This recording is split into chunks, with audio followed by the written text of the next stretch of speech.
I'm going to use UV Creeper, which is a free plugin for Lightwave called UV Creeper, and it comes in both 64-bit and 32-bit. So I encourage you to go Google it and find it and download it and put it into your plugins folder, because it just helps you so much with a certain kind of UV mapping that otherwise would be a lot of work to achieve.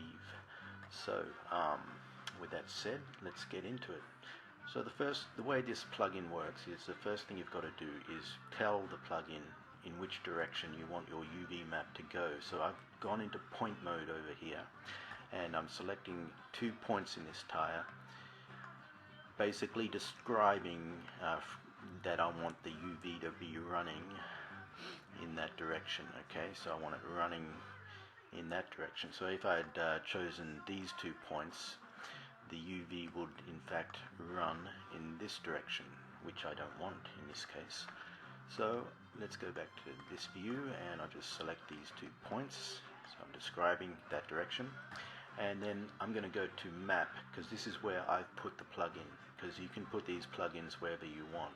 So I've decided to put it under map, because map holds all the UV texture tools, and so that's where I put UV Creeper down under here. Down here, there it is, PX UV Creeper.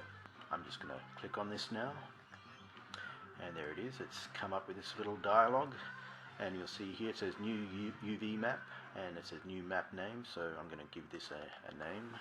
I'll call it tire, since that's what it is. And these 2 checkboxes here can either be, well, they should, for what I want right now, they should both be turned on. And we won't even talk about the fact that this says keep UV ratio and this says keep U distance. Let's just go with the trial and error version of how to use this. And by default, I think it comes up with these 2 things checked. So first up, that's what we're going to do. So click OK, and it's created a UV. We can't see it right now because I have to show the UV map here. So I'm going to change the top view and change it to UV texture, and there you can see that my tire is totally unwrapped, just as you'd want it. And here's this row of polygons there, and this row of polygons there. Let's take a little time out to notice this. Remember, I chose 2 points here and here, and let's just recreate that. I chose 2 points here and here, and the first point I chose was along this edge, I guess. So what this means is that depending on where you choose your first 2 points, UV Creeper will take that as a sign of being where you want the seam to be. Okay, so the seam in this case is this outer edge there, where the whole unwrap, or the 2 ends of the ribbon would meet if you curled them back into shape. And so basically UV Creeper just puts a seam wherever you designate it by first putting your first 2 points down. Okay, which is very handy, because it means I actually do have control over where the seam is, as opposed to it just being all the plugin doing some kind of magic backroom work that I never get a chance to have a say in. Now that's great for a tire. I mean, it's excellent for a tire. Let's have a look at the UV map here up close and just compare it with the actual geometry. And I'll just try to get it the same size there. Now, so what we're seeing is that this is a square, and this is a square, and this is a rectangle, and this is a rectangle, and this is a thin rectangle, and that's a thin rectangle there. And if we turn it to the profile of the tire, which is this area here, you can see the same things happening. So it's basically kept the proportion of all the polygons pretty consistent with the way the actual object is. The one caveat to saying that is that this is a sub D object, and I think my graphics card just froze. Yep. Okay, I'll join this up and edit it together with another part, and we'll continue from there. Okay. Right, I just want to say that my graphics card has frozen this tutorial about 3 times now, which means 3 times I've had to stop this and do it again, and stop it and do it again, stop it and do it again. This is this 4th time, I guess, and I'm getting pretty sick. I'm not sure this tutorial is going to get finished, so anyway, I'm just warning you that this might not get done. Right, so this is where we left off, and we've got this nice UV. I think I covered everything. I can't really remember anymore, but I'm going to move on to another object, and we have now this object, which is like a branch, wiggly and curly, but it is basically a tube, so we can unwrap it using UV Creeper. I want to make a UV that's going to just be like the entire length of this object. So I go into point mode and I choose a couple of points here. Remember that wherever I first put these points is where the seam is going to be. So the seam is actually going to run up along here. Now I'll go to map and I'll go to PXUV Creeper again, and I'm going to change the name. Or look, it's already named branch because I named it in that previous tutorial that I had to ditch.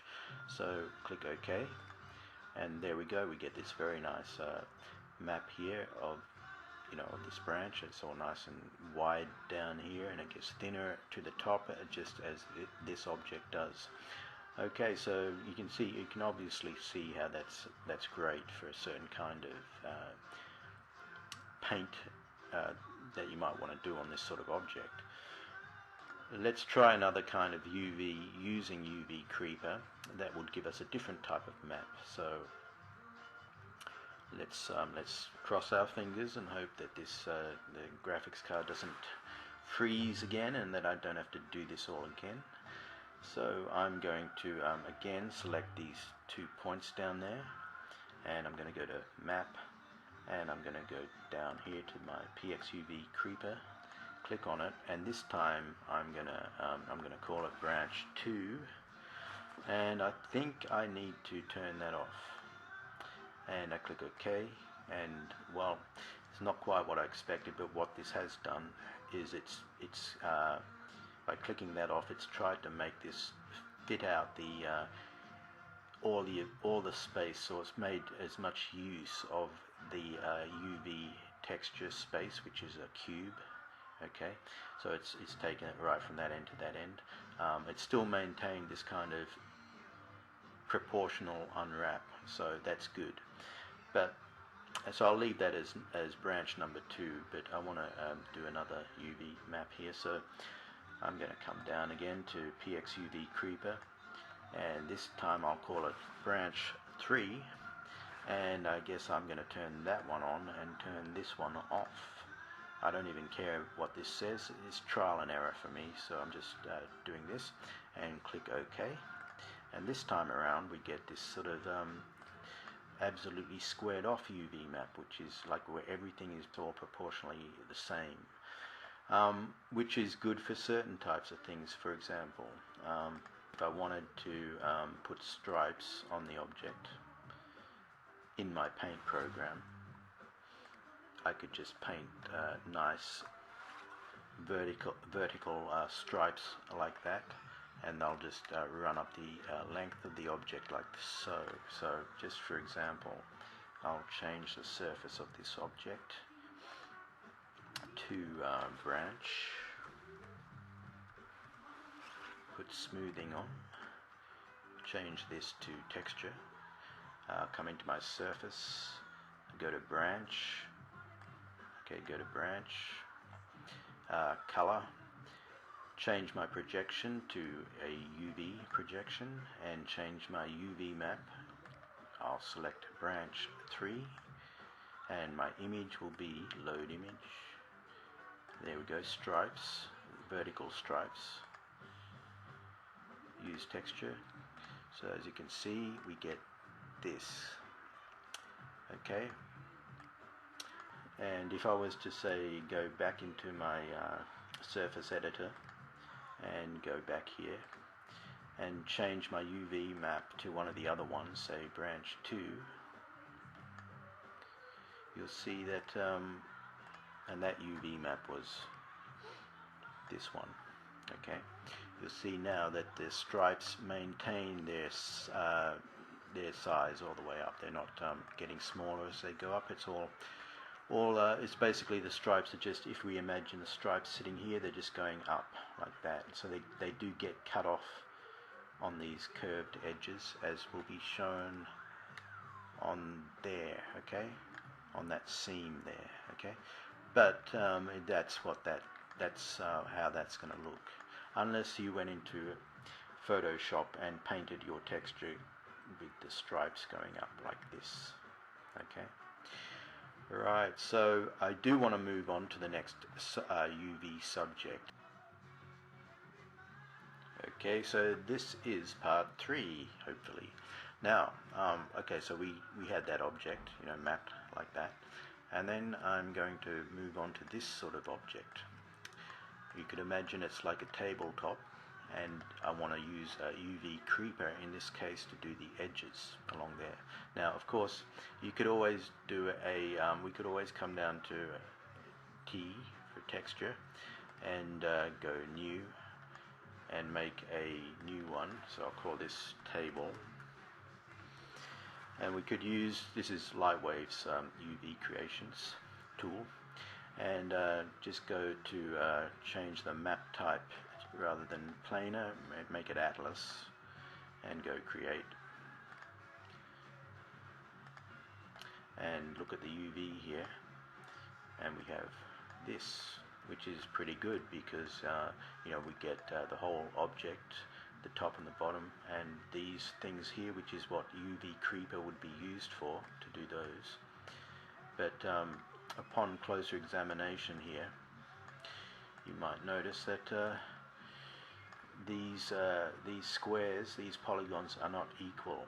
So they're longer and wider here, and shorter or more square-like here, and that's not true to form on the actual object itself, where everything is equal. So that's my justification for using UV creeper in this situation. So that's what we're going to do, and in fact I think I'm going to ditch this map. So I just go to Windows, Vertex Map Panel, go to Texture, and just get rid of Table. Right, so so we'll do it on this, because I did have 2 objects. I did have this object as well, which is a sub-D version of the same thing. So we could do it here with the sub-D version, but maybe I'll do that. Maybe that'll be part 4. Okay, so I'm going to, first off, I need to isolate the part of the object that I want to apply UV creeper to. So I'm going to do that by selecting this polygon and this polygon, that polygon, and then go to View and Hide Selected. So I've just got those showing. And then again, go to Point Mode and choose a couple of points here, and just go down to Map and use PX UV Creeper, and in this case turn both these things on and give it a name. So I'll call it an edge. Click OK, and we get this. Now, one thing I've noticed using the plugin is that it always goes like this way. It never seems to go that way.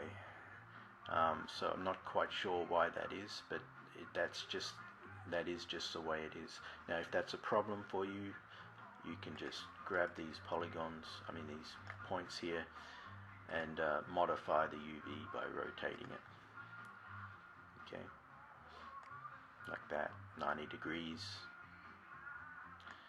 and moving it back up into position. Okay, the other thing too with textures that are repeating, so if you had a repeating texture along this edge, there'd be no reason to keep this inside of this UV square like that. We could actually blow it up so we could size it up really as big as we need it to get all that nice high density detail in this area here. And then if it's a repeated tiled texture map, it's just going to repeat along there, even though this UV map goes outside of the so-called safe zone, the square here. The texture itself will repeat along the UV, so just something to take note of on your projects, because you know, if you want high density detail on the edge, then you can get it. It just means that you have to do this. I'll just go Control Z and kind of put that all back to where it was, and I'll just leave that at that. The main thing here is that, you know, if I go View and Unhide again,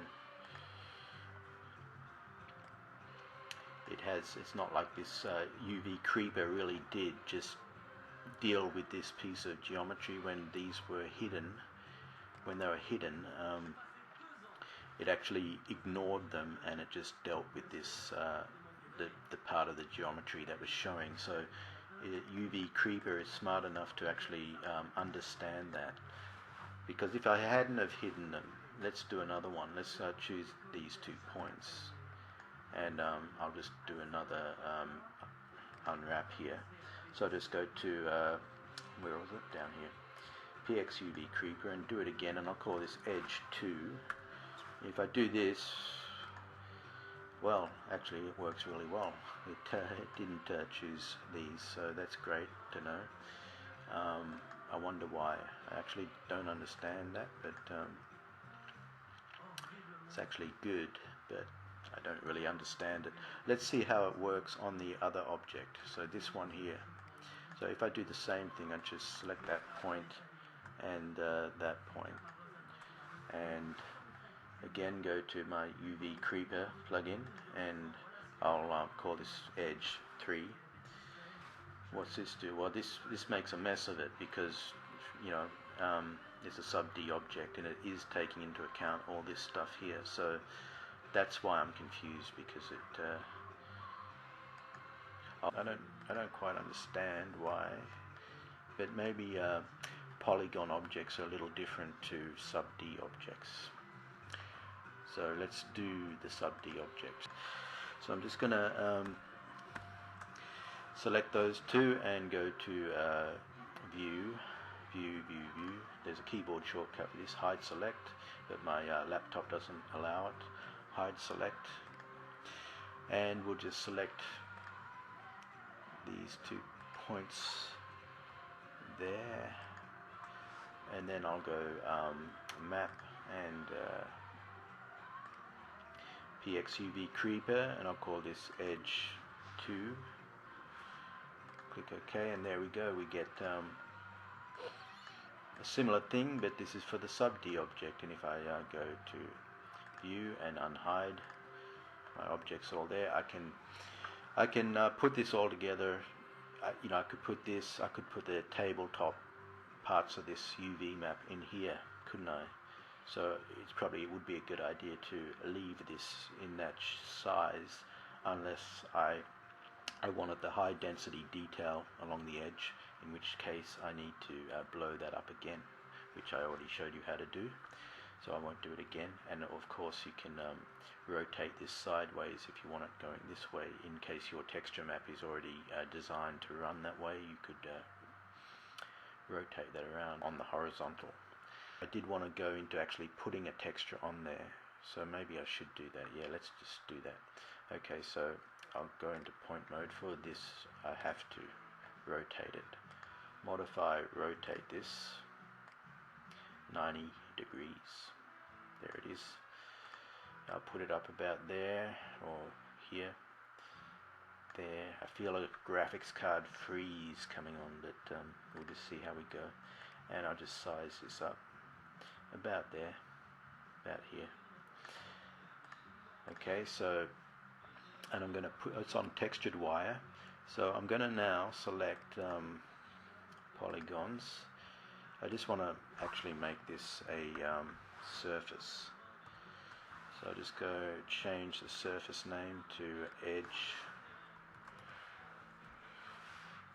click OK, and I'm going to now put a UV map on this, so which I think I've got somewhere. So I'm going to come into Surface Editor, go to my edge texture, and just go to this one, color, and change this to UV, and change the UV map to edge 2, and then choose the image, which will be, where is it, this one, open. Okay, so we get plywood that's going all the way around there, and if I think there's too many layers of plywood, let's just go to texture. I can just come here to my UV map, point mode,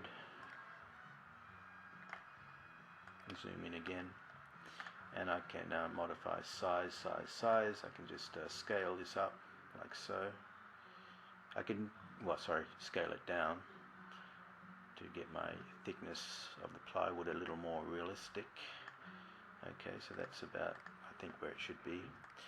And so that's how we can utilize this for getting those kind of edges to plywood, or edges to a table, or edges to anything really.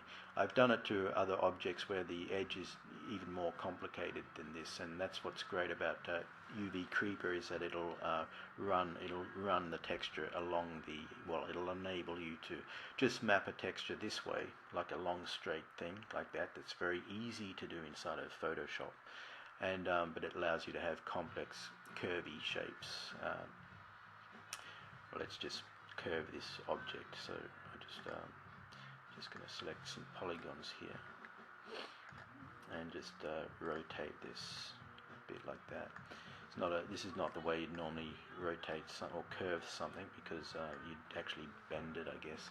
But just to show you that the UV map's going to, because it is a UV map, it's going to nicely bend around everything. Okay. But I'm sort of bending this after the fact, after I'd mapped it. Just say I hadn't already mapped it and I was still in the modeling phase, and I modeled this with this, odd edge like that. When I apply UV Creeper, the UV map's still going to look like this, so it's going to enable me to just make a nice tileable map inside of Photoshop that's going to run around that edge. Okay. Now I'll leave it here because I've gotten through this and I haven't had a crash, so I feel like I don't want to go any further. I'll quit while I'm good, while I'm ahead. So thank you very much, and that's all there is right now.